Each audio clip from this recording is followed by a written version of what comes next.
राष्ट्रसंत संत शिरोमणी संताजी जगनाडे महाराज यांची 401वी जयंती आज पवननगर सिडको येथे मोठ्या उत्साहात साजरी करण्यात आली। यावेळी मंडळाचे कार्याध्यक्ष अर्जुन वेताळ यांनी प्रस्तावना केली। कार्यक्रमाच्या अध्यक्षस्थानी संदीप कोते हे होते।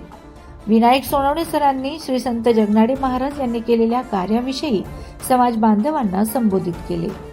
मंडळाचे सचिव वसंत चौधरी यांनी नवीन नाशिकमधील तेली समाजाची जास्तीत जास्त सभासद व्हावे म्हणून समाज बांधवांना आवाहन केले। संताजी महाराजांच्या प्रतिमेस पुष्पहार श्री हिरेन चौधरी यांच्या हस्ते करून अभिवादन करण्यात आले। तसेच सर्व समाज बांधवांनी प्रतिमा पूजन केले। राजेंद्र लोखंडे सरांनी आपल्या मनोगतातून समाजामध्ये एकोपा व संघटन बाबत मार्गदर्शन केले। तसेच कार्यक्रमाचे आभार प्रदर्शन मंडळाचे उपाध्यक्ष रवींद्र चौधरी यांनी केले।